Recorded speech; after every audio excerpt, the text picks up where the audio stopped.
And after weather failed to appear for about 2 days worth of so-so forecasts, last night we got nailed by some major storm right around 11, 12 o'clock. And it was our first night in the new tent. As you can see, there's a fair amount of drops running down the mesh, unfortunately. And I was getting splattered through here when the storm was really going. Tater said when she woke up, she happened to check my coffee cup, which had been sitting out under the fly, and it had actually filled up with water. So we got a good amount of rain coming down in a very short period of time.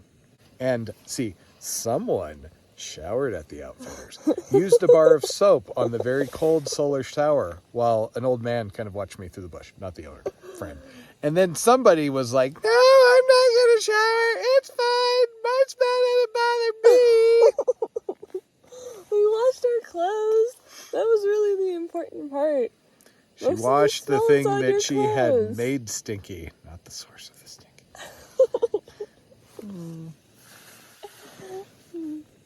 So both the Nemo Hornet and the Tiger Wall, we have been through a whole heck of a lot of weather, and we're kind of used to that. This didn't button up quite as well, but we lived so far. Yes, we did get a sil nylon trekking pole tent because the DCF was going to be an extra $200 or $300.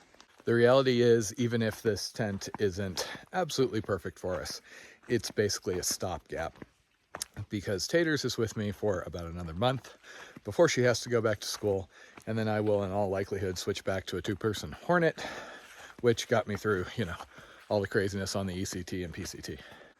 I did talk to the group of 4 that was camped at the pass, and they are apparently hitching out at McDonald Pass into Helena, so we won't be leapfrogging with them for too long here.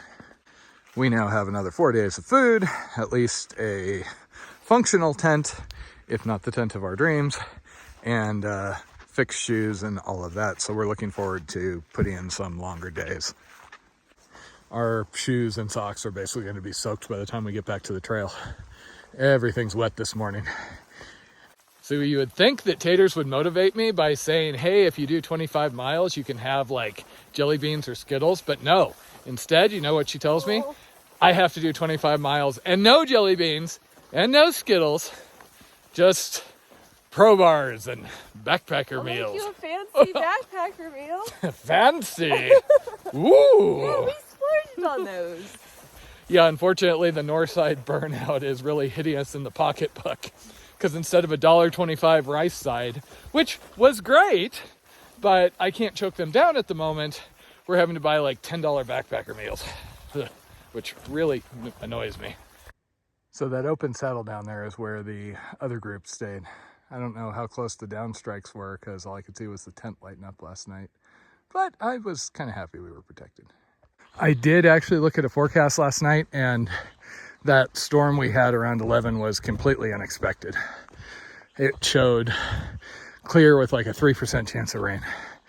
So once again, can't trust the forecast.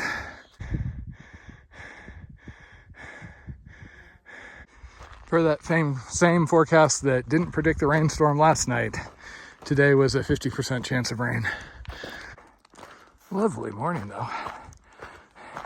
We'll take partially cloudy over the intense sunlight of the last couple of days, at least for now. I am dealing with a bit of a twinge in my right knee that has me walking a little gingerly. That is just kind of life as me post-injury and knee surgery. I am hoping that it was just because as the Ultra Olympuses were failing, I was having to walk kind of oddly because one of the sides was giving way, and it just threw me out of balance. I had knee twinges on both the PCT and the AT at times, and I managed to make it through. But I don't take anything for granted. You would think we would have reception, and we do, but it seems to be very high latency and drops out sometimes. So I am still struggling to get anything up video-wise. With us going radio silent for such long periods out here, I keep expecting comments on the videos when I come out asking if we've quit.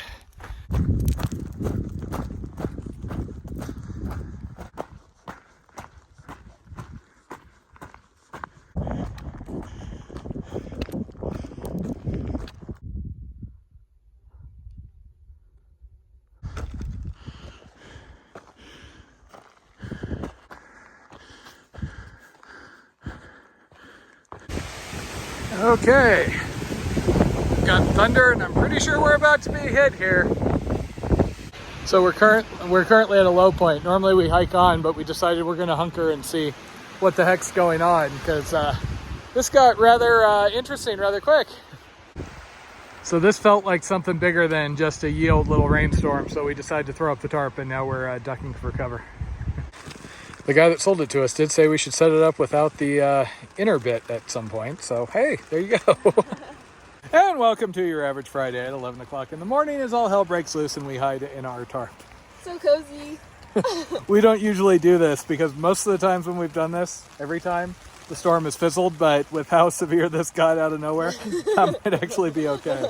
I turned on my phone to check if I had reception just to make sure there wasn't like a tornado warning bearing down on us again. So if you find this on our bodies... Love you.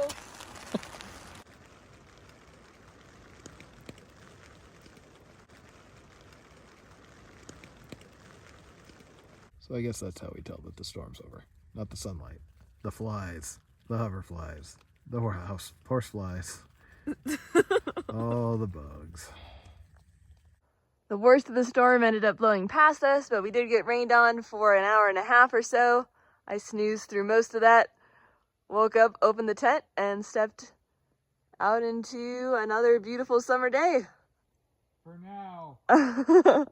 And it is now 12:30 and we're back on the trail. I pretty much never do that as far as stopping and pitching a tent to get out of the rain, but we kind of figure that all of the storms we've seen out here hit suddenly and violently, and then they blow past, versus some of those, like the Roadwalk Day is the one exception, or in the Sierra, where you'll have just like cloud cover everywhere and then it'll sit there and drip on you for 20 hours. On the plus side, we got more practice with a tarp. On the downside, we've only done 6 miles or so. So we were hoping to make 25 today, only to find that there have been some really, really steep hills slowing us down.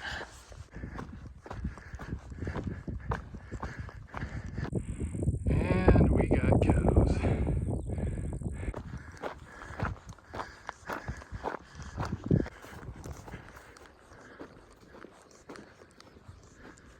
And we made some friends. Aww, there's so many little ones. Makes me think of hamburgers. Matthew. We ended up swarmed by about 1,000 flies and nudged out of the way by the cows, so we moved on pretty quick.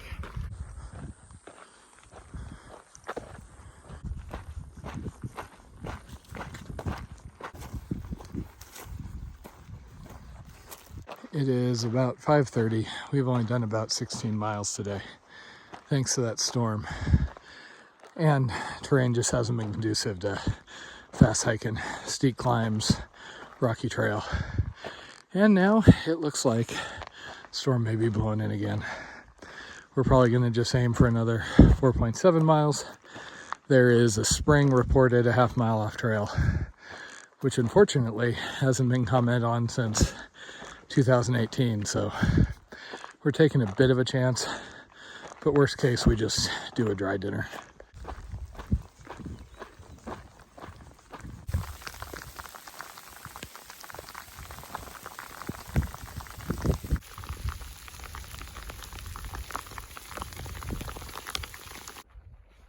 Weather's been changing rapidly all day today, but at least we got a rainbow.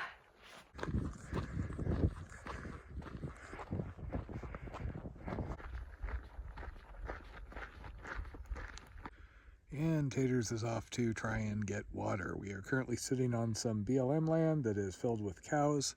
The only water is either 5 miles over a bunch of blowdowns, which we didn't want to do tonight, or down that away about 0.4.